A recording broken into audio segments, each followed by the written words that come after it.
আজকের আমার তীর্থ হতে চলেছে ক্যাংড়া মন্দির, যেই মন্দিরটা সবার মধ্যে ঘোরাফেরা করে। তো এই মন্দিরে যাব কেমন, আসবো কেমন, সেইটা আমার ব্লগের মাধ্যমে তোমাদেরকে পুরো মানে জানিয়ে দেবো, বা তোমরা খুব সহজে আসতে পারবে সেইটা আজকে বলে দেবো।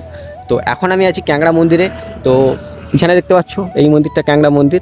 তো যেই মন্দিরটা এখানকার মধ্যে একটা জাগ্রত মন্দির, যেই মন্দিরে বহুত ঘটনার লুকিয়ে আছে। তো সেই মন্দিরে আজকে ভিডিওটা শুরু করলাম। আমি শান্তনু, তোমরা একটা শান্তনু ব্লগ। তো তোমাদের ফার্স্টে রোডটা দেখাই। তোমরা যদি এই দিকে চলে যাও ডায়মন্ড হারবার, কাপদ্বীপ আর নারায়ণপুর, আর এই দিকে চলে যাও যদি বকখালি লাস্ট অফিস। আর এইটা হলো সেই মন্দির, জাগ্রত মন্দির, যেই মন্দিরে মাধ্যমে আজকে তোমাদের ব্লগটা আমি শেয়ার করব। এখন আমি আছি রাস্তার মধ্যে, আমি সবে কিছুক্ষণ আগে গাড়ি থেকে নামলাম। তো সকাল থেকে বেরিয়েছি। তো আজকে তোমাদের মাঝে এটা শেয়ার করবো বলে, আর তোমরা বেশি বেশি শেয়ার করো, যাতে এই মন্দিরটা যারা আসতে চায়, যারা আসতে পারে না, তারা যেন আসতে পারে। তো চলো, এইদিকে বললাম নারায়ণপুর থেকে তোমরা যদি টোটো ধরো 20 মিনিটের রাস্তা, তোমরা এই মন্দিরে আসতে পারবে এইখানে। আর তোমরা যদি বকখালি থেকে আসো, বকখালি থেকে আসতে হলে 30 মিনিটের রাস্তা। বকখালি থেকে এলে এখানে নামতে হলে, আর তোমরা বলবে যে আমি ক্যাংড়া মন্দির যাব। তো এইটা, তো চলো পুরোপুরি মন্দিরে যাওয়া যাবে।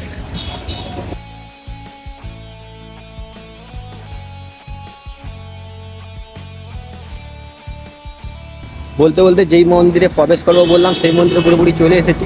আর বাইরে ব্যাকগ্রাউন্ডে আবার জন্য তোমরা অতটা বুঝতে পারবে না।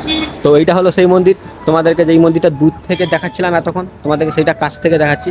আর তোমরা এখান থেকে এলে, তোমরা এখানে এমন কিছু জায়গা আছে যেখানে তোমরা বসতে পারবে। তোমাদের একটু ঘুরে ফিরে দেখাই। তো আসতে মানে দেখাবো তোমাদেরকে সেইটা।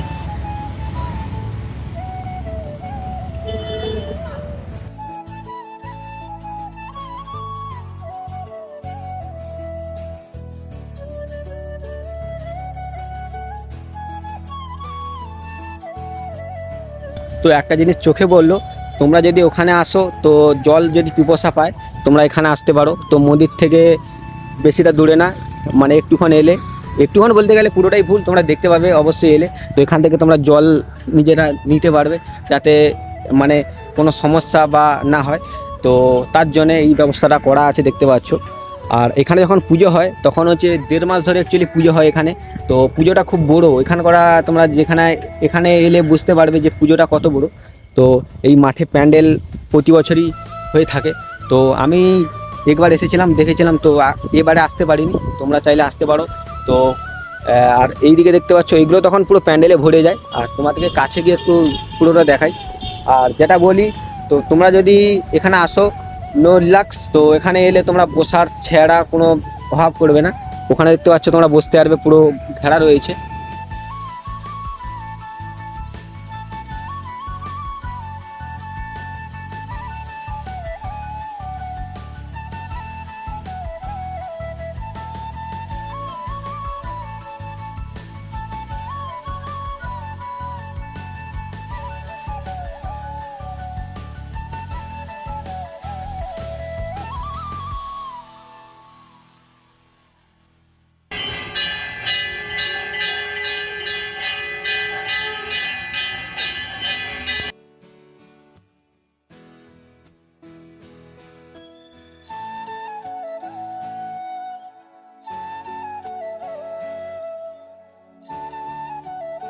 তো গাইস, এবারে আমি মন্দিরে প্রবেশ করছি। তোমরা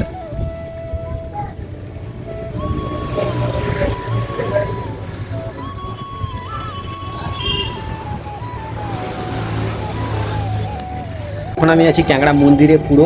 তো মন্দিরটা তোমাদের মাঝে দেখাই, ঠাকুরগুলো।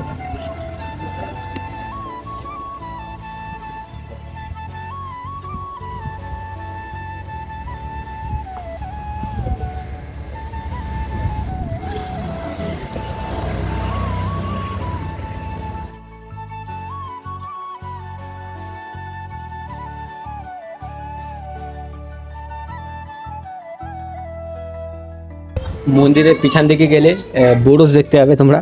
তো দেখতে পাচ্ছ পান বরজ, যেগুলো পান হয়, সেই পান বরজ মন্দিরের পিছনে দেখতে পাচ্ছ তোমরা। আর এদিকে পুরো মাঠ রয়েছে পুরো। আর আমি মন্দিরের উপরেই আছি এখন। আর সামনে রোড লাইন, তার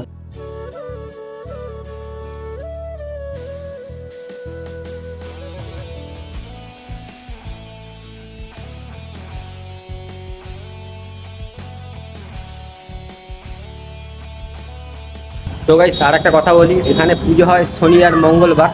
তো তোমরা যদি এখানে পুজো দিতে চাও, মন্দিরের পাশে দোকান রয়েছে, ওখান থেকে ডালা কিনে মন্দিরে পুজো দিতে পারো। দোকানটাকে তোমাদেরকে দেখাই। তো এটা হলো দোকান। তো এখানে পুজো দিতে গেলে যে দূর থেকে ডালা কিনে আনতে হবে এমন কোনো মানে নেই, ওখান থেকে ডালা কিনে তোমরা মন্দিরে পুজো দিতে পারো। তো এই দোকান রয়েছে, আর ওই পাশে অনেক দোকান রয়েছে, মানে খাবার দোকান আর ডালা দেওয়ার দোকান। তো পুরোহিত মশাই থাকে, তোমরা ডালা নিয়ে গেলে পুজো আপনা আপনি মানে বললে দিয়ে দেবে। তো আর একটা কথা বলি, এতক্ষণ জিজ্ঞাসা করলাম, তো এখানে যে পুজোটা যখন হয় সেটা বলে দিচ্ছি। তো মাঘ ফাল্গুন মাসে হয়, আর যখন দোল পূর্ণিমার 8 দিন পর এখানে পুজোটা শুরু হয়। কারণ কোনো তিথি ওই তিথি ধরে হয়, আবার মাঘ মাসে পড়তে পারে, ফাল্গুন মাসে পড়তে পারে। তো দোল পূর্ণিমা পড়লে তার 8 দিন পর এখানে পুজো শুরু হয়। আর একটা জিনিস দেখাই, যেখানে মেলা হয়, তো সেই মেলাটা যেখানে হয় সেখানটা তোমরা দেখাই।